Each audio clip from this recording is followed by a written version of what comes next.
আসসালামু আলাইকুম everyone, welcome back to my channel Sanu cooking. আজকের আমার রেসিপি গাজরের পায়েস। স্কিপ না করে পুরো ভিডিওটা দেখার অনুরোধ রইল। আশা করছি ভালো লাগবে। চলুন রেসিপিটা তাহলে ঝটপট দেখে নেওয়া যাক। এখানে আমি 500 গ্রামের মতো দেশি গাজর নিয়েছি।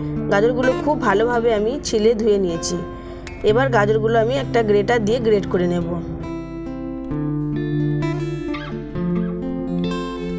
এইভাবে গ্রেট করে নিয়েছি। এবার আমি সব গাজরগুলো খুব ভালোভাবে গ্রেট করে নেব।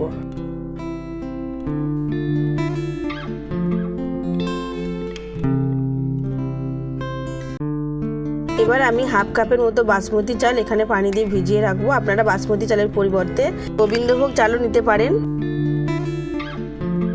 এবার আমি 8 থেকে 10টা কাজু বাদাম আর 4 থেকে 5টা কাঠবাদাম আধ ঘন্টার মতো ভিজিয়ে রাখবো। আমি আধ ঘন্টা পর খুব ভালোভাবে আমি মিক্সারে পেস্ট করে নেব চাল আর কাজু বাদাম আর কাঠবাদামগুলো।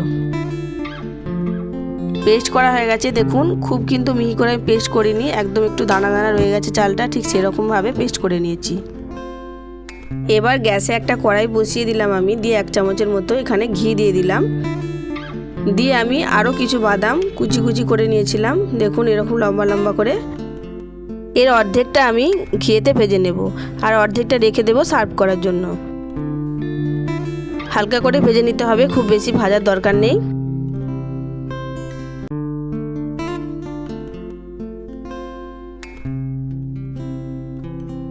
ভাজা হয়ে গেছে। এবার আমি একটা প্লেটে উঠিয়ে নিচ্ছি।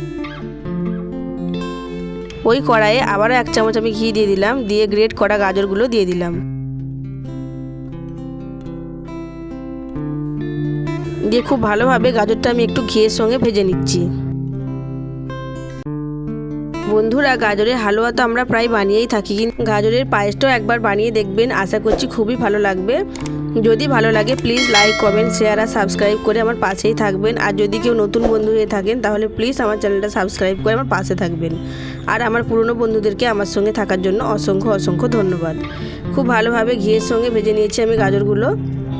এবার আমি এখানে 1 লিটারের মতো দুধ দিয়ে দিলাম। দুধটা আমি আগে থেকেই জাল করে ফুটিয়ে রেখেছিলাম। দুধ দিয়ে এবারে গাজরটা খুব ভালোভাবে সেদ্ধ হতে দেব। গাজরটা 50%-এর মতো হয়ে গেছে। এবার আমি বেটে রাখা চালটা দিয়ে দিলাম, চাল আর বাদামটা। মিক্সারের বাটিটা ধুয়ে একটু পানি অ্যাড করে দিলাম, সামান্যই পানি অ্যাড করেছি। দিয়ে খুব ভালোভাবে নাড়াচাড়া করে নেব।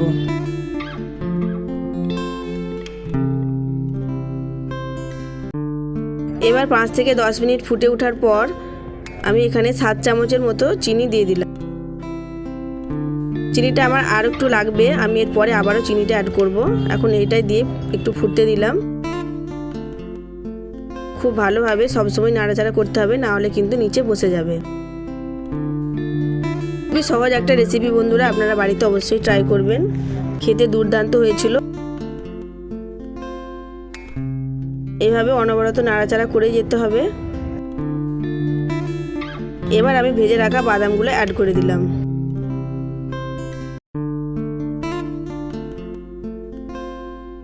দিয়ে আবারও খুব ভালোভাবে নাড়াচাড়া করে নিচ্ছি।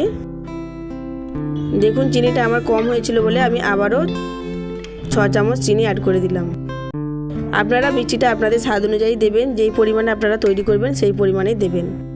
আমি এখানে গাজর, দুধ, চালের পরিমাণ অনুযায়ী এখানে মিষ্টিটা ব্যবহার করেছি। আপনারা আপনাদের স্বাদ অনুযায়ী দেবেন।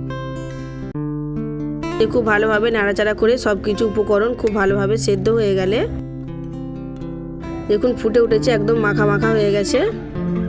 এবার আমি অল্প একটু এলাচের দানা ব্যবহার করলাম। আপনারা কিশমিশ আরও পেস্তা এইসব বাদামও অ্যাড করতে পারেন, কিন্তু আমার কাছে এই দুটো অ্যাভেলেবেল ছিল তাই এই দুটোই দিলাম। খুব ভালোভাবে নাড়াচাড়া করে নিলাম। দেখুন একদম পারফেক্ট হয়ে গেছে পায়েসটা, দেখতে কতটা সুন্দর হয়েছে, খেতেও খুব সুন্দর হয়েছিল বন্ধুরা। আপনারা অবশ্যই বাড়িতে ট্রাই করবেন। পায়েস আমার রেডি হয়ে গেল। এবার আমি নামিয়ে নেব। একটা বাটিতে আমি সার্ভ করে নিচ্ছি, দেখে বুঝতেই পারছেন কতটা লোভনীয় হয়েছে। এবার আমি উপর থেকে যে কুচিয়ে রেখেছিলাম বাদামগুলো, সেই বাদামগুলো দিয়ে দিলাম। আশা করছি রেসিপিটা আপনাদের কাছে ভালো লেগেছে। যদি ভালো লেগে থাকে তাহলে প্লিজ লাইক, কমেন্ট, শেয়ার করে দিবেন। আর অবশ্যই বাড়িতে একবার ট্রাই করবেন। আজ তাহলে আসি বন্ধুরা, ফিরে আসবো নতুন একটা ভিডিও নিয়ে। ততক্ষণ সবাই ভালো থাকবেন, সুস্থ থাকবেন। আল্লাহ হাফিজ।